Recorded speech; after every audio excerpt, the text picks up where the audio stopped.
You're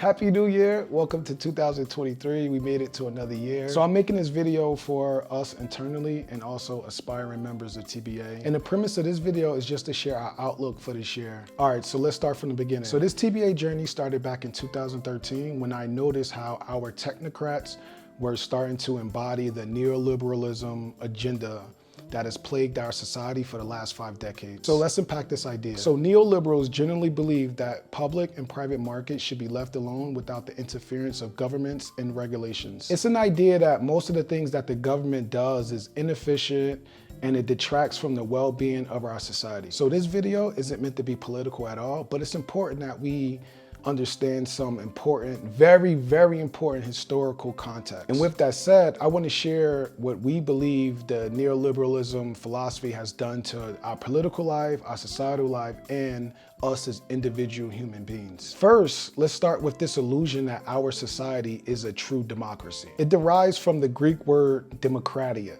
which simply means the rule of the people. I think that's the word. And y'all know I'm not good with words. I got a stuttering problem. See, stuttering problem, I can't even say it. I have a stuttering problem, so take it easy on me. And also, I'm just an idiot. I don't know a lot of words, yo. I got a lot of insight, I got a lot of intuition, I just don't know a lot of words. Like, words are really, really powerful, but I feel like they're used to manipulate people and to make things more complicated than they should be, so I don't care about too many words. All right, so back to the point of this video. Wendy Brown, a political theorist, believes that neoliberalism has turned our vision of democracy into a marketplace, meaning public goods that should be free for all, like clean water, education, internet, healthcare, these things are all being financialized. And the problem that this has caused during the last few decades is that marketplaces and the rule of the people, that doesn't mix well, because in marketplaces, people generally have the freedom to choose what's in their best interest. And even the word freedom has been hijacked, because today it simply means rugged individualism. So you have billions of people in this world, and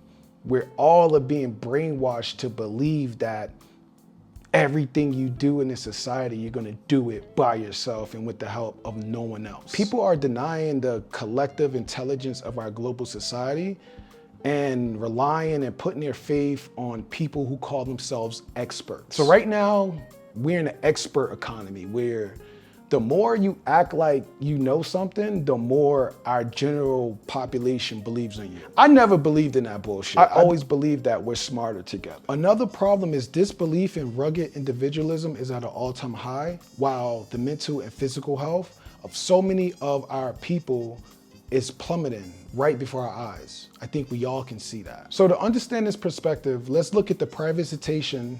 See, I can't say the word, privatization. Let's look at the privatization of the healthcare system and education. In a true democracy where people rule, you would think that most of our tax dollars will be spent on improving the minds and health of our citizens. But we know that's not the case.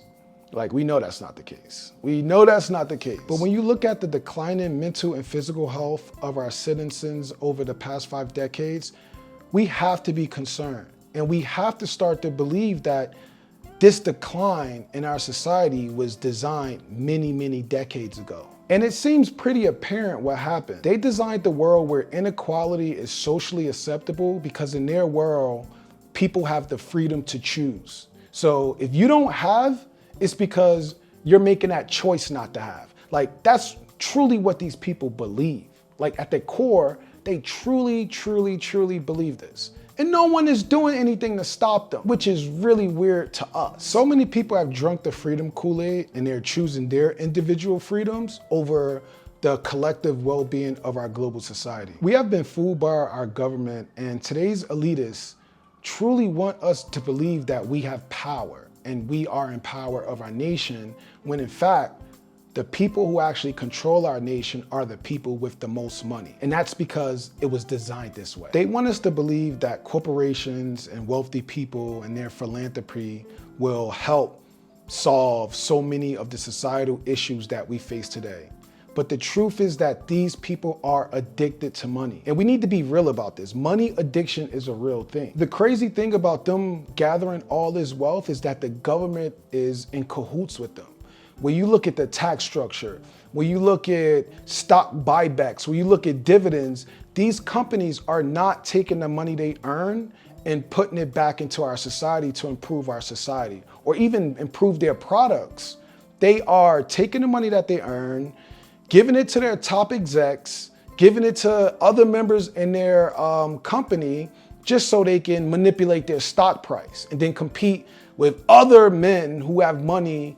And it's fucked up, man. Like, I don't even know how to say it anymore. Like, it's weird. But the lone bright spot of this neoliberalism experiment is the fact that these philosophies and these systems were designed by humans. And knowing this gives us the confidence to believe that we can design new systems and new philosophies that are more inclusive, transparent, and fair to all. And the weird thing about leadership is that initially your ideas are seen as delusional because most people don't believe they're possible. But the more you persist and the more you show up, the more you earn trust from your community members. And that's exactly what we're doing here. With all that said, in 2023, TBA will transition into a social movement and lifestyle because the future of our society is hopeless for so many people in our world. We don't want to be dystopian, but we have so many ideas on how we can use blockchain technology to combat the neoliberalism philosophy and perspective that has caused so much harm to our society. So if you support any of our projects and communities,